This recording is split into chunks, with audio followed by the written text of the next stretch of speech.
to Claire Ramsey. And thank you so much, Claire, for providing your time and your input this morning. I know you have a great perspective on performance management. So over to you, Claire.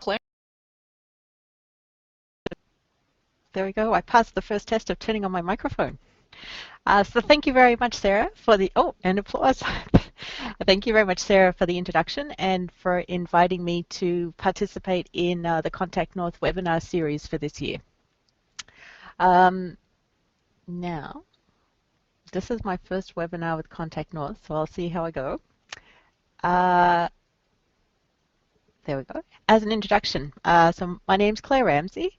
I'm the chair of the Academic Access Centre at Algonquin College in Ottawa, and I've been in this role since 2009, which means that I've been here all through the transition from our old IMS system and LBS 5 levels through to OALCF and the world of CAMS. I look after 3 different LBS sites, and they're very different sites. One is the main college campus in Ottawa. The learner target for that site's about 700 learners per year, and the predominant goal path for those learners is the post-secondary education. I also looked after a rural site in Smiths Falls, a smaller learner target, and a stronger employment focus there, and an ACE-Link site in downtown Ottawa, where we work in partnership with the John Howard Society of Ottawa. So because of the 3 very different sites, I can look at 3 very different data sets. And if you've been to my webinars or sessions before where I've presented either at CESPA or the College Sector Committee or the CLO conferences and also at some of the network events, you'll have seen how I use this data to try and figure out how to best make the most out of the program and run it well and try and meet all the objectives of the ministry. Because of getting lots of questions on the information I presented at those events, I did record a webinar. It's kind of nice to record and not have to be live, which you can find on the CSC website, cscau.com. So this is the homepage for the CSC website, and it's this box here, your LBS data part 1 and your LBS data part 2. And in those webinars, I really take a deep dive into report 61, the case activity report, and the detailed service quality report, report number 64. So those are available to the public, and feel free to have a look and see if any of the things that I present in there. There are also some Excel tracking tools that I use on a weekly and monthly basis to see if that might help with your program. So, because there are people who have already seen the webinars and seen me speak before, today I thought I'd do something new. Just a little rundown on current issues, and then talk a little bit about the new round of LBS contract management. Oh, and if you have questions as you go along, please do type them in, and I'll keep an eye out for them, and we'll have time for questions at the end. Then I'm going to take a deeper dive into learner follow-ups, why it's an issue, and what are some of the reports in CAMS that you can maybe use to help manage the task of having to keep track of learner follow-ups. And then just a few slides on new and carryover learners. We're getting to the end of the fiscal year, so I thought it was timely just to add a few slides on that. And then time for questions at the end.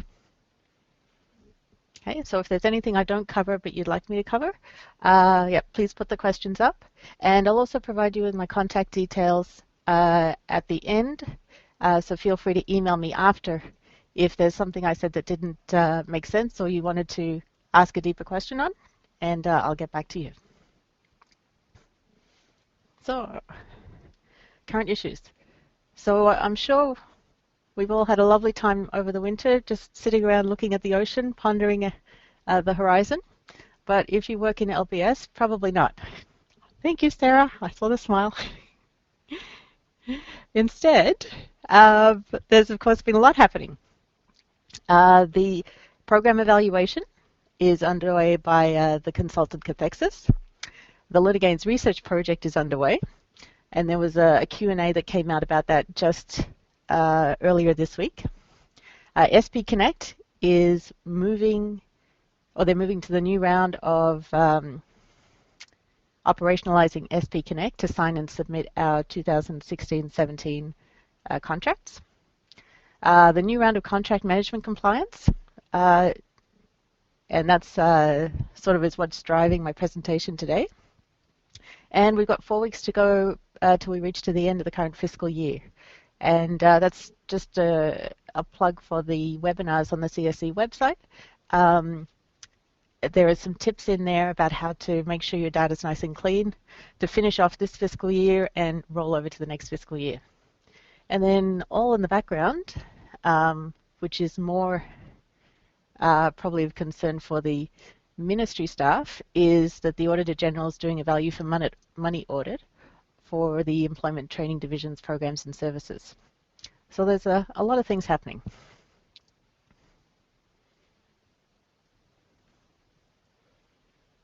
All right. So this is a quick look at where we're at in terms of the performance management framework at the end of January, because the end of February results, they won't be out for another couple of weeks yet. So what I've done is, so here are our dimensions: customer service effectiveness and efficiency that we all know and love, the measures, the standard, so what we have to comply with in the contract, and then I've looked at the same time period over each of the past 3 years. So this was the end of January 2014, end of January 2015, and this year. So for customer satisfaction, it hasn't changed over the past 3 years and has been consistently higher than the standard. And as well, you know, there's not much room for improvement if the maximum we can get is 100%. So the ministry is probably happy with that one. Service coordination has made a big gain over the past 3 years, sitting at 70% now, where the standard is 50. So that, yeah, that's a big change across the province. So these are the provincial results. Suitability and learner profile is sitting just under, and sort of it's improved over the past 3 years, but still sits at under the standard. Learner progress is doing just fine. Again, almost 10% above the standard. And the learner served is lower than at this time last year. Now I'm wondering, I'm not quite sure what the reason is for that. The learner served target this year is almost 5,000 more people than it was in 2014. And part of that could be to the e-channel service providers coming online with CAMS. So I don't know how that impacts it, but if I were at the ministry, that would be one I would be looking at and wondering why it's so different to, well, it's 4% different to what it was last year. But overall, when all those get tallied up into the service quality standard, it's sitting at 6.81, when the standard is 5.9. So as a province, compared to the objectives that the ministry set out to achieve with LBS, things are looking pretty good. Okay. Which moves us on to, well, if those things are looking good, what else might need to be looked at? So back in February, so on February 10th, there was a memo that came out on the EOPG website stating that there would be a new round of contract management processes, both for ES and for LBS.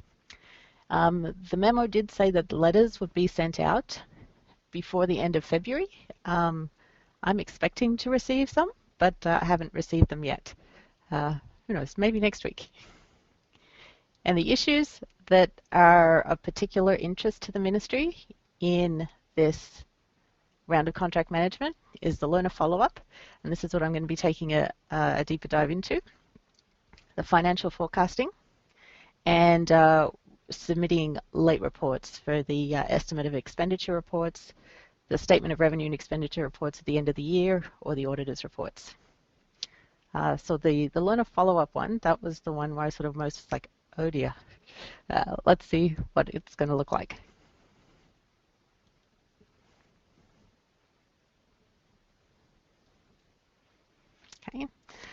So in terms of the services we're contracted to provide under LBS, after information and referral, assessment, learner plan development, delivering the actual training, we're required to follow up at 3, 6, and 12 months after a learner's left the program. So it's this piece here. It's in our agreement, and the purpose of it is to document the value and effectiveness of the 4 other services. So how can we explain what value the Literacy Basic Skills program is providing without knowing what happens to our learners once they've received our training? Okay. It is a question in the compliance self-assessment questionnaire. Now that we've moved to the 3 different levels of compliance reporting, whether it's the comprehensive, the paper-based, or the third one, this is a question that you may or may not have had to answer this year. But the question is there, and if follow-ups are an issue at your particular site, it will probably be a question that will be asked in the compliance round for 16-17. So what they're looking for is, what's your strategy to complete follow-ups on time? Is there a backlog? And what do you do to reduce lost contacts? It's not something that we're asked to report on day to day. It doesn't come up to us in the monthly QSAR, and the follow-ups don't impact the service quality standard. So I know sort of in my area there's definitely been a lot of focus on the service quality standard, and that's what's in my face day to day. The follow-ups, not so much. So I think by focusing on the follow-ups now, it's a reminder that this is an important part of what we do as LBS service providers. And there are 3 reports in CAMS that I'm going to look at, which can help you understand where you're at in terms of your follow-up situation. The LBS All Data, Outcomes and Follow-up Reports, that's a monthly report, our weekly case activity report, and the Service Plan Case Follow-up report.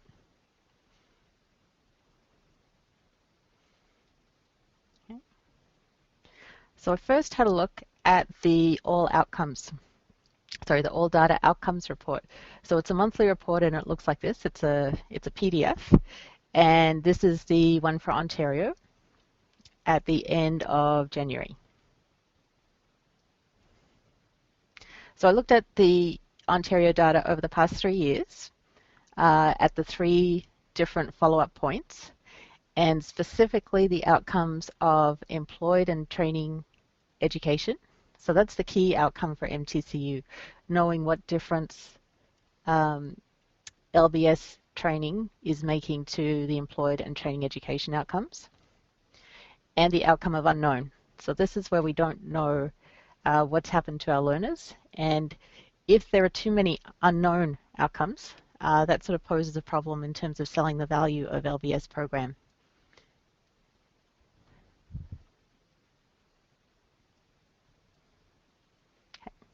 So this is the first graph looking at the data. So the learner outcomes, so this is employed training and education. So this is what MTCU is really looking at. And the good news is that over the 3 years, the number of people with this outcome has been increasing. So say if we look in a 3-month outcome, back in January 2014, it was just over 7,000, or about 7,500 people who had an outcome of employed or in training and education. In January 2015, it was up over 8,000, and in January 2016, it's bumped up again. Okay. Now, as we go along to the 6-month and 12-month follow-up, those totals do go down a little bit.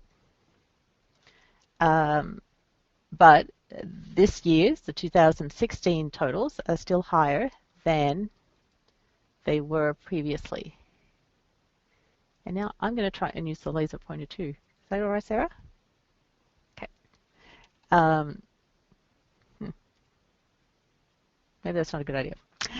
Uh, so it's a good thing that in terms of absolute numbers, the total number of people going up has increased. But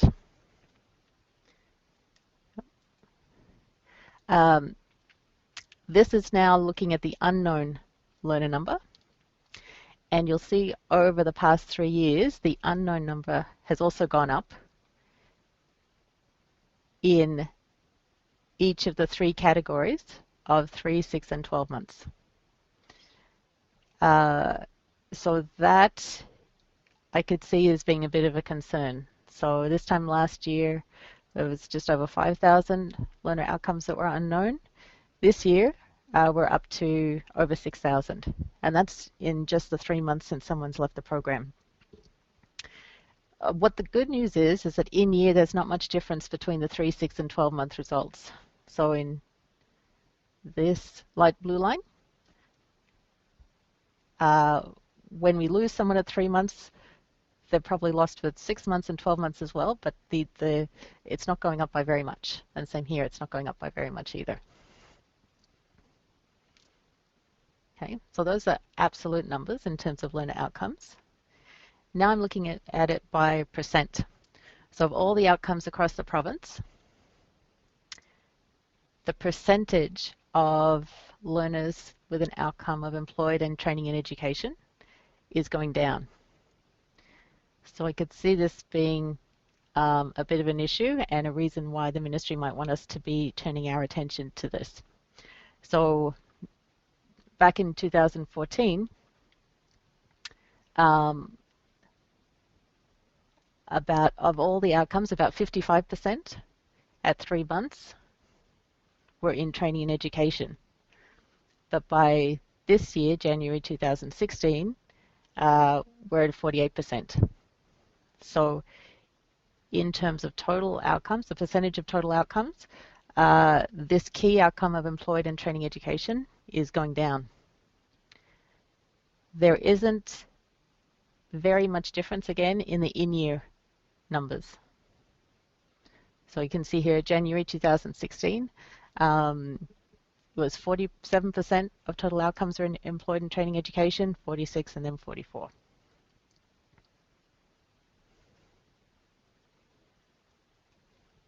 Okay. So if the percentage of people employed and in training education has gone down, then it makes sense that the number or the percentage of people with the unknown outcome has gone up, and that's what we can see here. So we're at 35% of all outcomes at 3 months are unknown, with us not being able to report to the ministry what our learners are now doing just even at 3 months after they left. And that's compared to 2 years ago when it was just above 25%. It makes sense that as time goes on, we're probably more likely to lose track of our learners, so the 12-month outcome percentage is higher. But yeah, it's been increasing. So that means that we know less about what's happening to our learners than we did 2 years ago.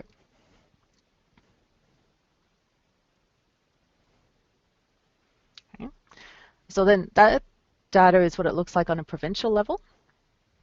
For you to know how, so the question is then, okay, if that's the province, how is my little piece of the LBS world doing in comparison to the province? So one way to find out is to print off the 3 reports from January, or when you do it, whatever the current month is, 14, 15, and 16. Highlight the sections where it gives you the total employed and training education and the unknown numbers, and then repeat that for the 6 and the 12-month follow-ups. I'll show you a picture in a moment. Create a table, and so you can compare the values. So the report is, so this is the learner outcomes at 6 months. The learner outcomes at 3 months prints over 2 pages, so that's why I chose this one. So down here you'll see here are all the possible employed outcomes. Here are all the possible training education outcomes, And then down here, where the little green arrow is, that's all totaled. The total employed and training education. There's the number, and then the percent. So this is what I put in the table, the top table over here. So the 3 years go down the columns, and then the 3 different timings for the outcomes are in the rows. So to be able to compare, like across a row, this site is looking pretty good. In January 14, at 3-month follow-up, we had 168 learners who were in employment and training education. A year later, it was 171. A year later, it's 206. So that outcome has been going up. So it doesn't look too bad. Same at 6-month follow-up, and also same at 12-month follow-up. So for this particular site, it seems to be on a good path. It doesn't seem to have leveled off yet. So at least for this one, this seems to be a good story. Then this is the table for the unknown number of learners. So same thing for each of the points in time that we have to follow up at over the 3 years. So our missing learners at 3 months has stayed pretty much constant over the 3 years. For some reason here at 6 months last year, we had a big bump of learners that we must have lost track of. And then down here at 12 months, this current one, we've lost a track of a whole heap more learners than we had previously. So that's something that would be of concern, and so something that I would want to look into a bit more. Okay, so just knowing and understanding what your patterns have been and seeing if you can see patterns gives you an idea of how your program's doing. Then if you want to see how your program's doing in comparison to the province, then it will be looking at the percentages part on the report. So the percentages part, I'll just go, whoops, sorry about that, is here in this column. There's the percentage here and here. So this is, so my site data is taken from those 3 reports, and the provincial data is taken from the provincial roll-up report. So this site, so this is the training, education and training, blah, blah, blah. Sorry, the employment and training education outcome, comparing over the 3 years. Now for this site, only the 3-month follow-up in January 2014 was under the provincial average. So it's doing pretty well. And in terms of if we've been improving or not, it looks like we have been improving to the extent that at 3 months, our percentage of outcomes in this is a little bit higher than last year, at 6 months higher than last year, and at 12 months just a little bit lower than last year. But all of them, except for the one in January 2014, are higher than the provincial average.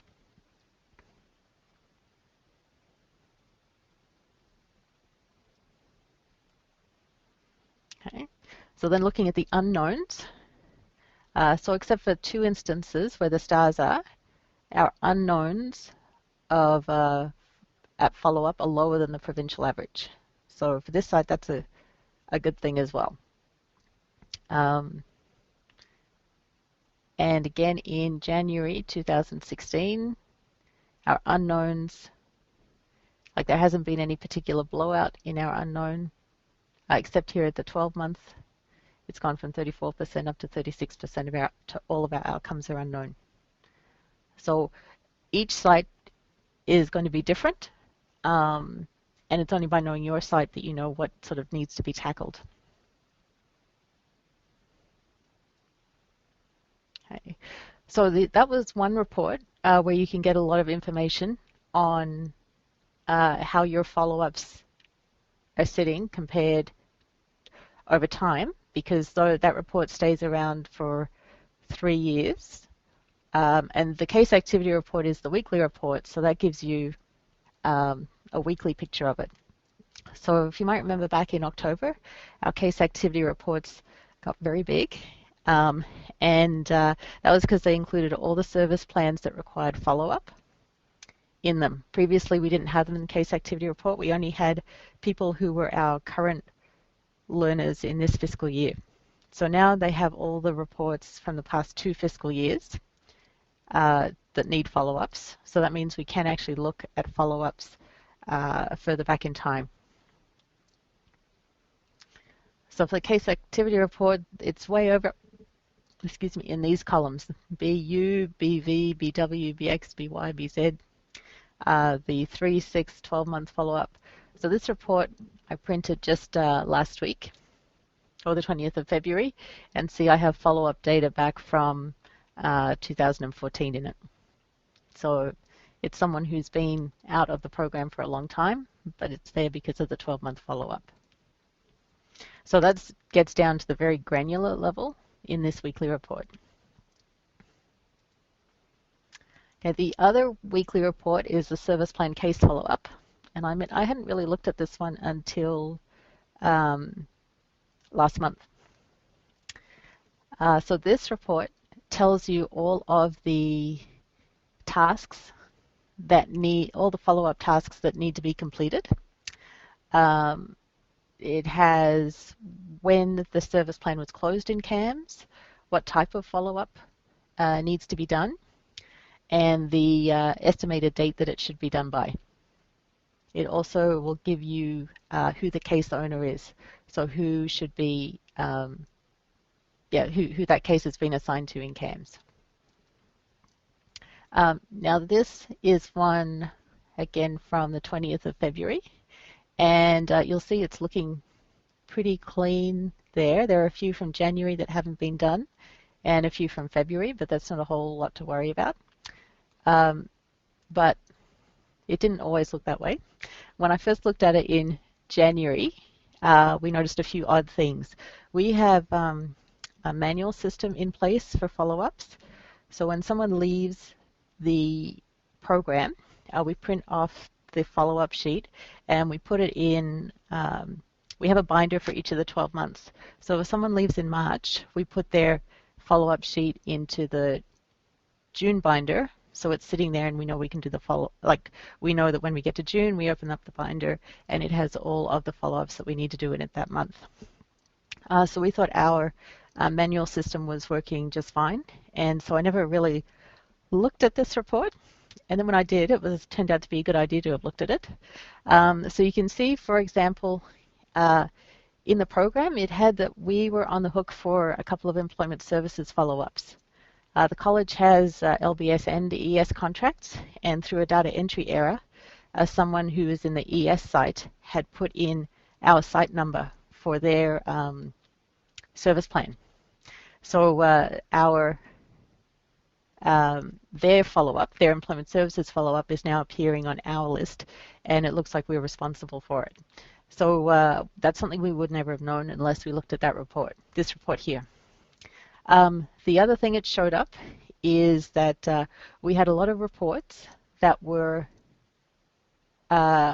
we had thought were done, but in CAMS it was telling us that hadn't been done. So this was a bit of a wake-up call for us to go through and see what had been done. It did reveal that there were some clerical errors and some things that were misfiled, things that had thought been entered into CAMS but hadn't been. So it was, using this report has certainly helped us clean up our data quite a bit. And it's not something we would have been aware of otherwise without using it. Okay. So what if you have a learner follow-up backlog? As you can saw in that last one, all of my sheet was red there, that first column. I'd highlighted it for ones that were overdue. So I'd use the conditional formatting in Excel to say, okay, which dates are less than the current date, and so I got a whole lot of red. So that meant that there's workload that need to be tackled. So like I'm certainly expecting to get a letter about the follow-ups, and while we've had a little bit of a head start on cleaning up the issue, I know that because it's not part of the SQS and our, what we get tracked and monitored on through the QSAR, it's not something that is always in our face, and so it's easy enough to put it on the back burner. So what I understand will be required in the letter, the letter will be asking us, just like they did back in the summer last year, would be an action plan and a timeline for how you're going to address the issue of your learner follow-up backlog. So that goes back to the questions that are in the compliance self-assessment questionnaire about, how this now it's been identified as an issue, how are you going to deal with it? So reviewing your data collection and entry processes. I know we had in some of those red ones, it turned out to be that they had been done, like we'd been in contact with the learner, but then the piece of paper got stuck and it didn't actually get entered into CAMS. So that means our flow in the process had broken down, because the follow-up and the into CAMS is important. If it's not in CAMS, then the ministry doesn't know that it's happened. So having a look at the processes to make sure that there's enough flow. Also, what policies do you have in place? Is it, okay, I telephone someone twice, I email them twice, and then when I don't get a response, they're put as unknown. Are there other ways you could be collecting the information? I know that there was recently a survey that came out.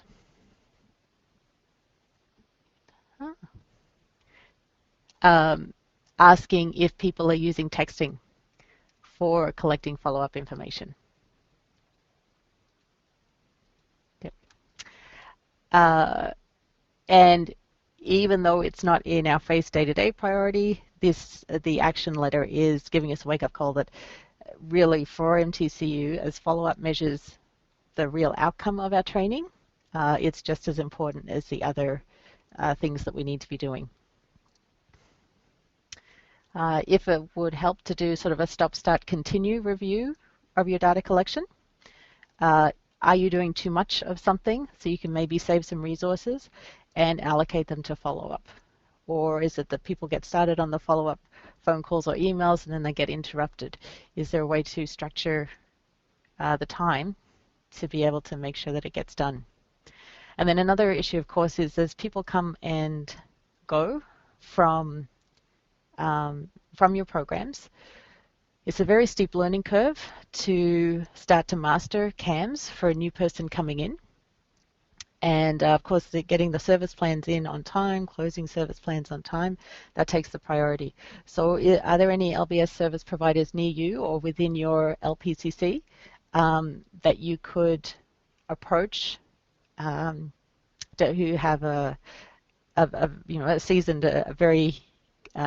someone who's very good with CAMS to spend time training new staff? Or if you're in the position where you have been lucky enough to have a CAMS person with you for a long time, would you be willing to lend them so that other service providers can help get up to speed on all the entry processes that we now need to do?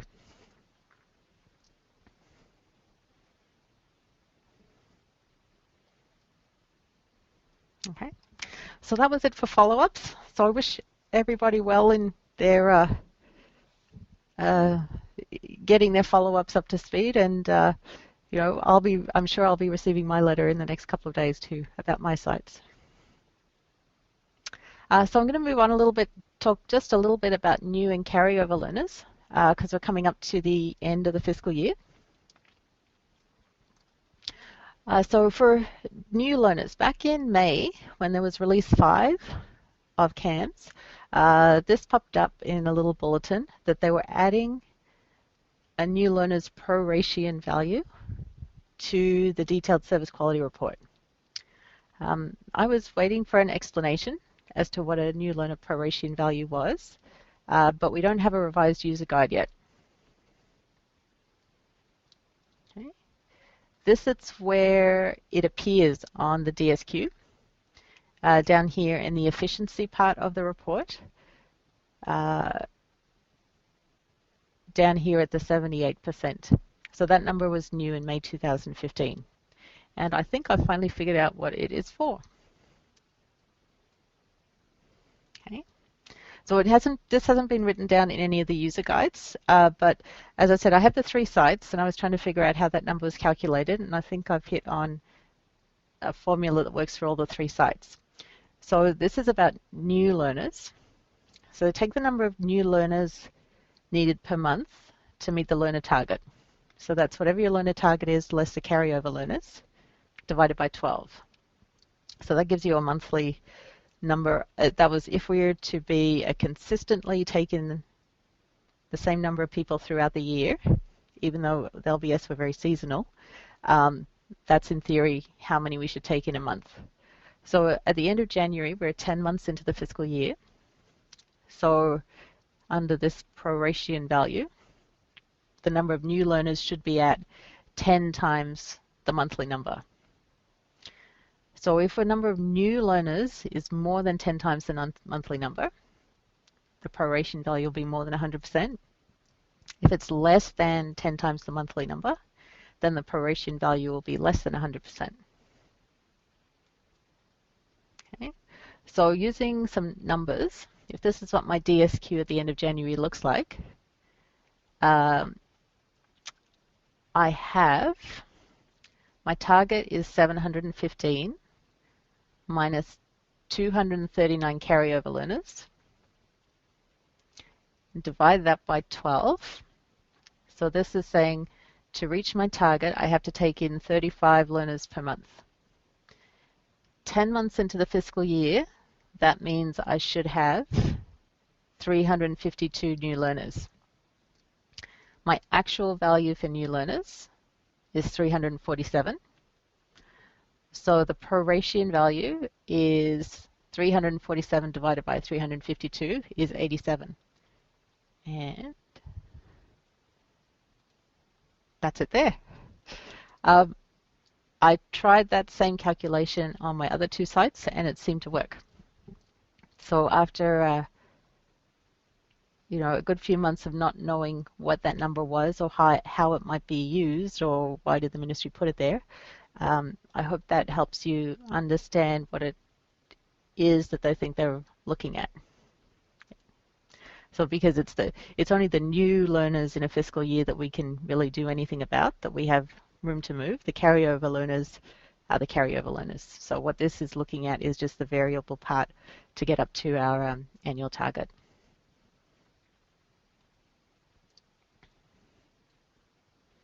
Okay.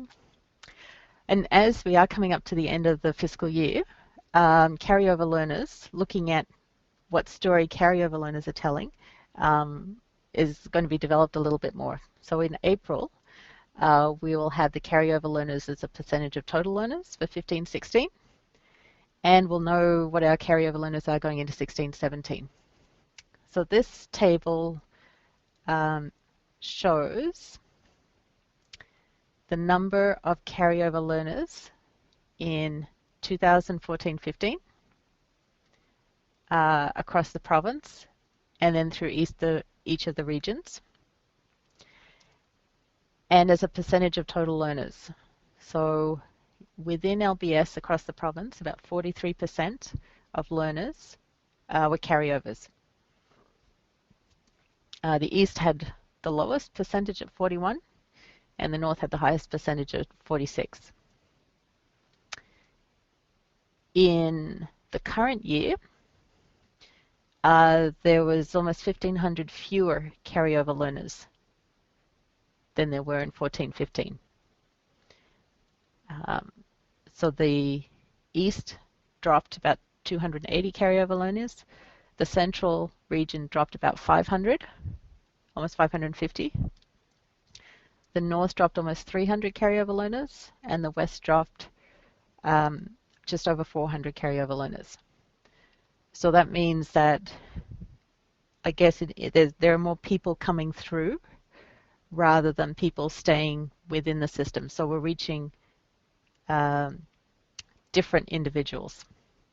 So when the new fiscal year rolls around, we'll know what the total number of learners for 15-16 is and be able to compare these percentages to see whether the percentage as a total number of learners has stayed the same or whether it's dropped across the province. Okay. So then the question is, okay, that was the provincial picture and the regional picture. Then what does it look like at your own site? And you can see it can be quite varied. So this is for 14-15. So this is the Ontario figures from the slide before. So again, the 43% in Ontario, 43% of learners in LBS were carryovers. At one of my sites, it was 35%. At another, it was 21%. And at the last site, it was 50%. So as you can see, each site is very different.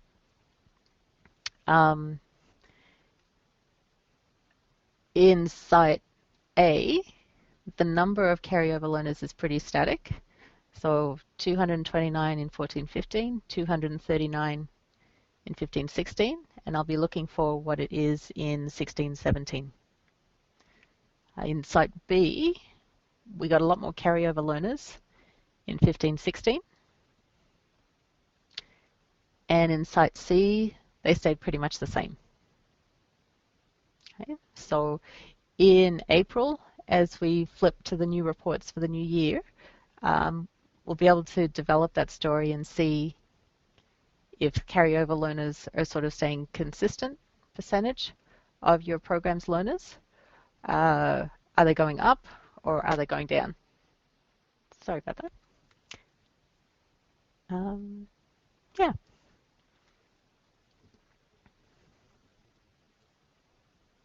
Okay. So that's they were the things that I wanted to touch on today. So the follow-ups, and I hope I've given you a little bit of an idea as to why the ministry's now turned its attention to the follow-ups, because things seem to be looking pretty good from a performance management point of view. They're also being informed on the performance management framework through the LBS evaluation that's going on at the moment. But when they've taken a look at the follow-up data, they've seen that the number of unknown outcomes is increasing and the percentage of people in employment and education and training is decreasing, even though the total number is increasing a little bit year over year. And then because, yes, we're right here at the end of getting to the end of the fiscal year, just a few things to look out for your follow-up, for your carryover and new learners as we start the next year. So I haven't seen any questions come up on the screen. But here is my contact info. So I'll wait a few moments to see if anyone has any questions or want to put their hand up to ask anything. My contact information is on the screen. So as I've mentioned at the beginning, if you'd like to email me to ask me anything specific or need any assistance with how to access those reports through CAMS, please do email me and I'll be happy to get back to you. Thanks so much, Claire. And I'm going to encourage everyone to take advantage of Claire's expertise and her perspective on the data. I see a hand up from Judy. I will see if I can pass the microphone to you, Judy.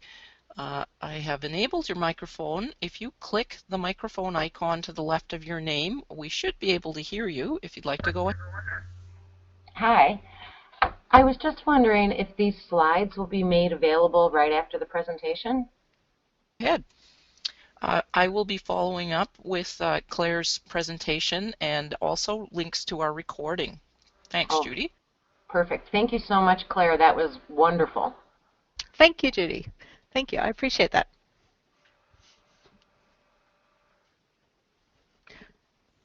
So there are, if anyone has any questions on other topics that they might have seen me speak about before or in the webinar that they've watched, I'm happy to take questions on that as well. We're seeing lots of comments, Claire, showing a great appreciation for what you've presented here this morning. And I think maybe the clarity of your presentation speaks for itself. Great information, and I know it's extremely timely and important as we move to the end of the fiscal and as program managers look ahead to what they have to do to make provision for any changes to what the ministry's expectations are. Yes. Yep. Yeah. So, yeah, if you are getting a follow-up letter, well, what's it called, a contract management letter, just think I'll be getting it too. So we are all in this together.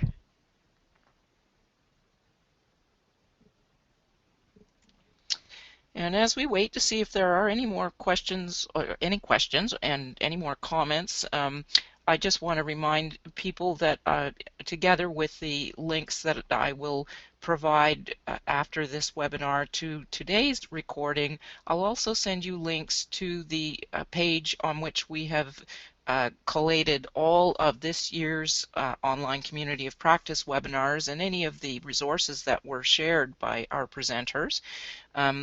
I see another question, or at least your hand, Judy, so let me give you back the microphone. Go ahead. Just click that microphone. Okay, yeah, it worked. I was just wondering if Claire said at the beginning of her presentation that she had some of those charts as an Excel template. Yes. Yep. Yeah. On let me see, the ones I used for here in this webinar, I haven't set up as a template, but I'd be happy to do so and send it to Sarah so she can make it available. On the College Sector Committee website where the webinars are, if you click on that, then there's some Excel sheets. There's a weekly tracking sheet that I use to track numbers from the case activity report, and a monthly tracking sheet that I use to track numbers from the detailed service quality report. Perfect. Because we're getting to the end of the fiscal year, I'll actually be doing a 16-17 spreadsheet, and I'll send it off to the CSC and ask them to put that new spreadsheet up there as well. Okay, that all sounds wonderful. Okay, good. Thank you. You're welcome, Judy. Thank you to everyone for your kind comments that you've written down. I greatly appreciate that. And yeah, as I said, I look forward to hearing from you through email or phone if you would like to ask me anything.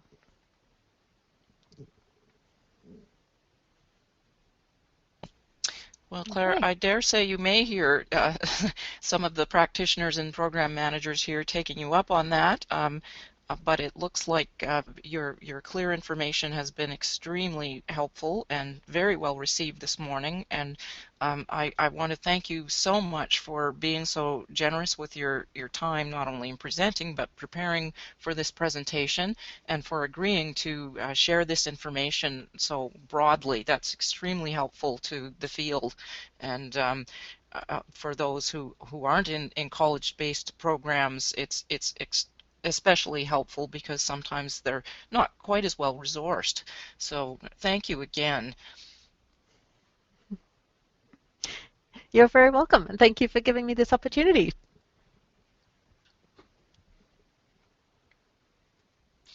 Okay, one last call for any questions while we still have Claire, or any comments. And do watch for the follow-up email with Claire's presentation and links to the resources. I also request that you complete the short evaluation that I'll be providing the link for this webinar, as we have done for all of the webinars in our online community of practice series this year. It is also in the text chat, but it's not a live link there. So we'd really appreciate your feedback. Yes. And as we go into the first weekend of March, I guess I will wish you all a wonderful end of winter. I hope it's a great, bright weekend where you are.